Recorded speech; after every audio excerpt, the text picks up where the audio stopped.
You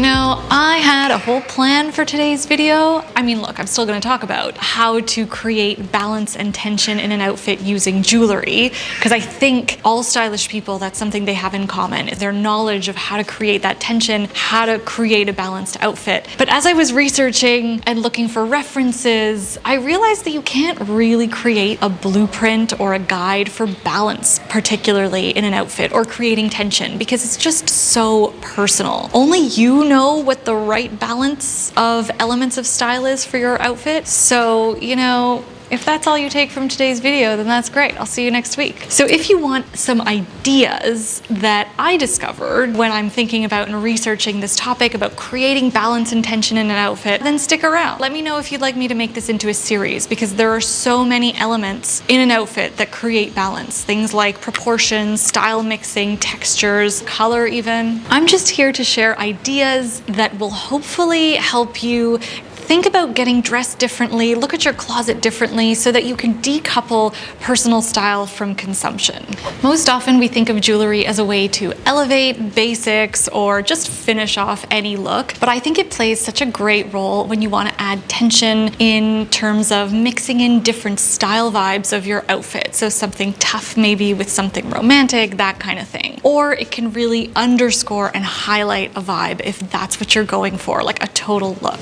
For example, in this look, our first thoughts are maybe like something cottagecore, a little bit bohemian or artistic, but when we've got that layered black gold chain pendant happening, it adds a little bit of toughness and maybe even a little bit of glam, and works beautifully with the black harsh contrast of the sunnies. So just by adding that one piece of jewelry layered with the other necklace that's a completely different texture, we've got just enough tension so that this look doesn't feel too costumey or over the top. In this look, which I love, you know, I love a solid button-down shirt, usually undone. I love how the softness of the pearls and the organic texture of that long necklace really adds that tension with the structure of the blazer and the button-up shirt. It completely kind of throws off the look, makes it a little bit softer, and it feels a little bit more dynamic. I think this is also a really great example of how styling can also play into providing that balance or tension when you're playing with jewelry to do that as well. So for example, if you had thrown this necklace ensemble on top of this without unbuttoning the shirt and everything, I think it could have looked a little bit awkward. So if you're trying to use jewelry to get that tension and mix of styles and it's not quite working out, maybe you need to do a couple of little styling tweaks to the clothes themselves. I also really like how the texture of the necklace and the jewelry in this look isn't competing with the belt. So the only kind of hardware or metallic that we're seeing is the buckle, and that's almost like another piece of jewelry for this look and why it's really balanced. If you're someone who prefers more of a minimal look, then I love this example here where it's just one sort of bold accessory that is a little bit architectural but has huge visual impact, like these big chunky hoops. They balance beautifully with this big block of color that the eye is seeing, but also they balance out the oversize and larger proportions of this look too. I also like how this look has some chunkier rings on the hand, which I think is another great balance to the large earrings and the heftiness of the coat. Like, rings are kind of like, you can do whatever you want with them. They're far away enough from the neck and the ears that they actually do provide a really good balance here. I also like this example. Naito's black and silver cuff is also a really good example of minimal jewelry changing up a style vibe. It completely toughens up this beautiful, like, soft neutral look. Using jewelry to create balance and tension is also really good if you are trying to balance out your three words, or if you're working with a piece that is a little bit outside of your style comfort zone. So for example, I have this vintage lilac blouse, which is a little bit more romantic, a little bit more detailed than what I'm used to, and I've definitely styled it with softer accessories like pearls here, or like jewelry that feels a little bit softer and more organic, but I wasn't really feeling the whole like romantic-y vibe that day. Like, I was enough to wear the blouse. My three words are classic, minimal, and undone, and I was really feeling like I wanted to lean more into the classic and minimal bits.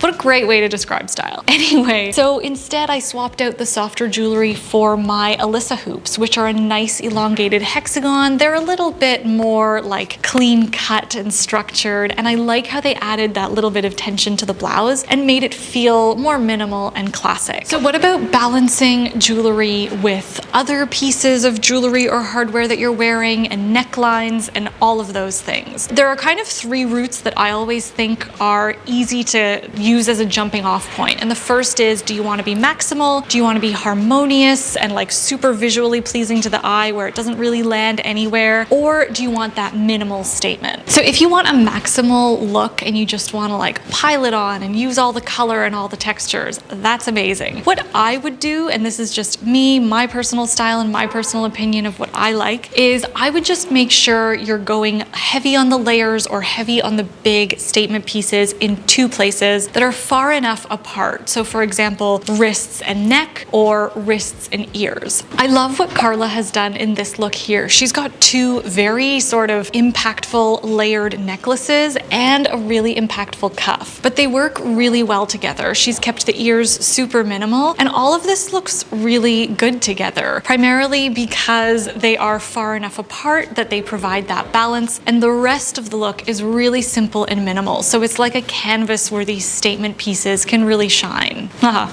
Literally and figuratively. And here's a look where I completely contradict myself, but I really wanted to show you because it's proof that with a little consideration and, you know, following your own confidence and personal style, you can literally wear whatever you want. But the reason why this works so beautifully on Noelle is that yes, her earrings are big and statementy, but they're very soft, they're neutral, they don't compete with her hair, her face, or the other pieces of jewelry that she's wearing. When it comes to the other pieces, the big, chunky, multi-layered rings and the necklace and the bracelet, all of these are in similar textures and a similar color palette. And finally, that necklace is very low profile. It almost looks like it could be part of her shirt. So it does all work really beautifully together. If we're looking at creating that visual harmony, you know, not too maximal or dramatic and not too minimal and also dramatic, I think minimal can be dramatic sometimes, then it's really about how you want to fill the negative space that is present in your outfit, whether from a neckline or like sleeves being rolled up, ankles, cuffs, that kind of thing. And it's also about balancing out the jewelry with the rest of the hardware in a look, things like belt buckles and purse hardware, or, you know, zippers and stuff on jackets. An example I really like is this one here, where the big Dior buckle from the bag, that's really the hardware and the showpiece of this outfit. So the jewelry is kept really minimal, a really fine necklace, really subtle earrings, nothing is competing for your attention. She's not even wearing a belt because, again, the CD logo is pretty in your face. So that's sort of where you're gonna get the balance from. That's the visual impact. And yes, this is proof that you can mix your metals when it comes to hardware anywhere in your look.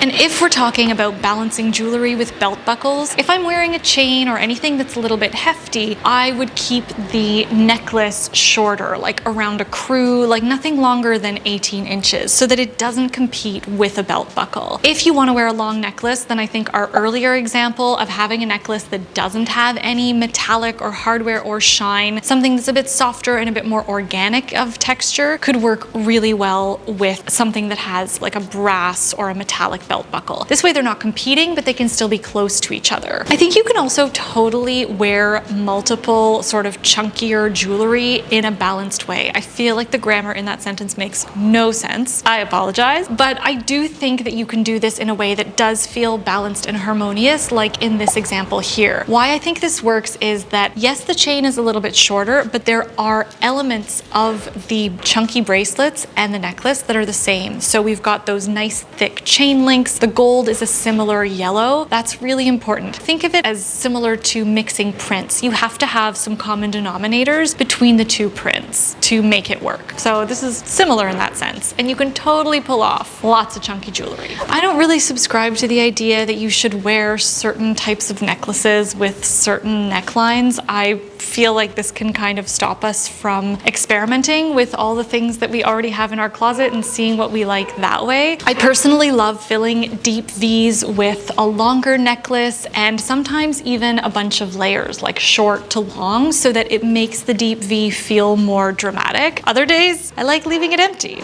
like today. So it totally depends on the vibe you want. When it comes to higher necklines like turtlenecks or crew necks, I love like a long necklace or even some layered longer necklaces. This not only creates a really nice like faux V-neck, which draws the eye down and can be really nice and flattering and like elegant. It also gives some really good 70s vibes, which especially as fall is coming, I think it's a really beautiful way to like enter into the fall season without buying new things. When I'm layering a lot of necklaces, particularly ones that have a little bit more heft or visual interest, I do personally like to keep my earrings relatively small or simple or just understated. That way they don't compete. However, I've seen so many successful outfits with layered necklaces and a big earring. Alternatively, with a high neck or like a classic crew collar, something else I think is really beautiful is just wearing a very visually impactful earring like Selena Gomez here. There's already so much going on at the neck. It's so high, it's already perfectly framing your face. I think if you've got like a really cool earring that you want to show off, throwing a necklace into the mix is really just going to confuse the eye and kind of compete with everything when you want to really draw the eye up here, you know? I really do think when it comes to balancing jewelry overall, the balance really has to be thought of around your face and your neck and torso area. I find bracelets and, you know, big watches and rings, you can kind of go nuts on those. I often find that layered rings, like a lot of layered rings and a lot of layered bracelets, has a very sort of bohemian and eclectic effect. So I think that's something to think about too, but it's really not as distracting to the eye if you've got a lot of accessories here versus up here. Okay, there has been like a lot of traffic all of a sudden, so it is my time to go. That is what I have for you today. I hope you enjoyed today's video. I hope you found it helpful in seeing your closet and your accessories a little bit differently and decoupling personal style from consumption. And I hope you have a wonderful day, a wonderful week ahead. Thank you so much for watching and being here. If you've made it this far, I am so grateful. Give this video a thumbs up if you liked it. If you learned something new, hit subscribe if you haven't already. I will be back with another slow fashion video.